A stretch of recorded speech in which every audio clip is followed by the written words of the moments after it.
Hello, everyone. Welcome to Untold History, the channel where we explore the lesser-known and most significant historical events. Today we enter one of the most crucial and devastating moments of the 20th century, the invasion of Poland in 1939. This event not only marked the start of World War II, but also radically transformed European geopolitics and left deep scars on the history of Poland and the entire world. The invasion of Poland began on September 1st, when the German armed forces, under the command of Adolf Hitler's Nazi regime, crossed the border and launched a lightning offensive on Polish territory. This act of aggression triggered the start of World War II, a global conflict that would last until 1945 and change the course of history. The invasion was preceded by the Molotov-Ribbentrop Non-Aggression Pact, signed between Germany and the Soviet Union on August 23rd. This pact, which surprised the international community, included a secret protocol that divided Poland into spheres of influence between the two powers, preparing the ground for the destruction of the Polish state. Poland, because of its strategic location in the center of Europe, had been the center of tensions on the continent throughout the 1930s. Hitler, following his vision of territorial expansion for the Third Reich, regarded Poland as an obstacle to the creation of a living space for the German people. From his arrival in power, Hitler made clear his intention to expand German territory to the east, with the aim of subjugating the Slavs and obtaining resources for the industry and economic growth of the Reich. Hitler's expansionist nationalism, combined with his policy of racial aggression, saw in Poland both a barrier to be eliminated and a resource to be exploited.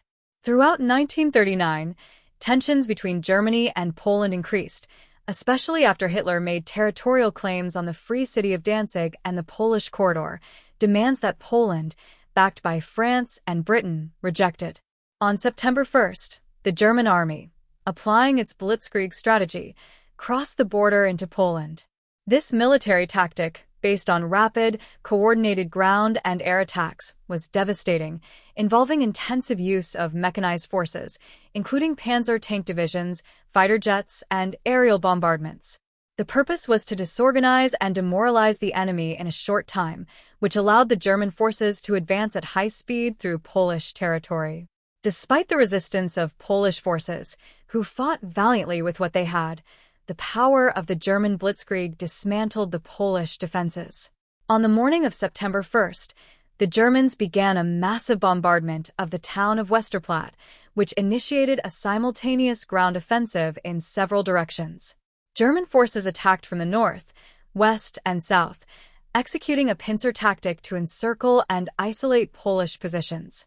The use of heavy artillery, as well as German air superiority, wreaked havoc on Polish lines and civilian infrastructure.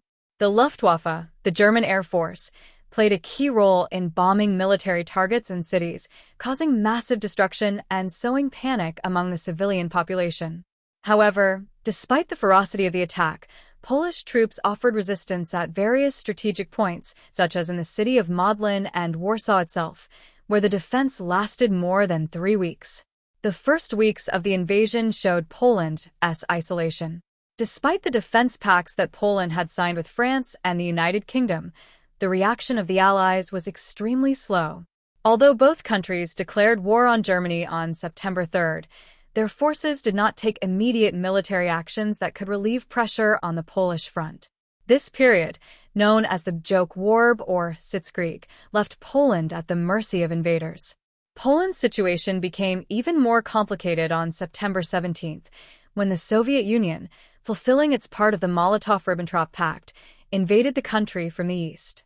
This was the final blow for Poland, which was caught between two fronts of powerful enemy armies. The Soviet invasion was justified by Joseph Stalin's government under the pretext of protecting ethnic minorities in eastern Poland, but in reality it was part of the secret agreement with the Germans to divide Poland between the two powers. In less than a month, Poland was dismembered and completely occupied. The fall of Warsaw on September 28 sealed the fate of the country.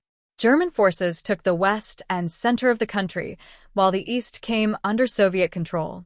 The occupation of Poland brought with it one of the darkest chapters in the history of World War II. Under the Nazi regime, a brutal system of occupation was implemented that included repression of the population, economic exploitation, and systematic persecution of Polish Jews. The creation of the general government in the central part of Poland allowed the Nazis to administer their conquests and begin the deportation of millions of Jews to concentration and extermination camps such as Auschwitz, Treblinka, and Sobibor. Poland became the epicenter of the Holocaust, with millions of people, including Jews, Gypsies, and political opponents, exterminated by the Nazi regime. In addition to the horrors of the German occupation, Eastern Poland, under Soviet control, also suffered repression. Stalin implemented mass deportations of Poles to gulags in Siberia and Central Asia, and thousands of Polish officers were executed in the Katyn massacre in 1940. The initial collaboration between Germany and the Soviet Union in the destruction of Poland showed the brutal effectiveness of both totalitarian regimes in their desire to eliminate any resistance. Not only did this event mark the beginning of World War II, but it also had far-reaching geopolitical consequences. The fall of Poland and subsequent occupation by the Nazis and Soviets altered the balance of power in Europe and laid the groundwork for the next major confrontations of the conflict, especially the German invasion of France in 1940 and Operation Barbarossa, Germany's invasion of the Soviet Union in 1941. The Polish sacrifice was not in vain.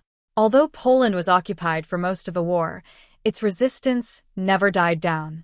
Polish soldiers who managed to escape into exile formed units that fought alongside the Allies on multiple fronts, from Monte Cassino in Italy to air campaigns over Germany. Poland remained a symbol of resistance in the face of tyranny, even when his country was devastated by war. In this episode of Untold History, we've explored the key events and repercussions of the invasion of Poland, a crucial turning point in the history of the 20th century. This event not only sparked the most destructive conflict in human history, but also showed the horrors of totalitarian regimes that would sweep Europe in the years that followed. If you found this video interesting, we invite you to leave your comments and share it with your friends. Your support is essential to continue producing quality content that sheds light on lesser-known historical events. To discover more surprising stories and understand how these events have shaped the modern world, be sure to subscribe to the channel and activate the notification bell, so you won't miss our next episodes, where we will continue to explore the events that have left an indelible mark on history. See you in the next episode of Untold Story. Until next time.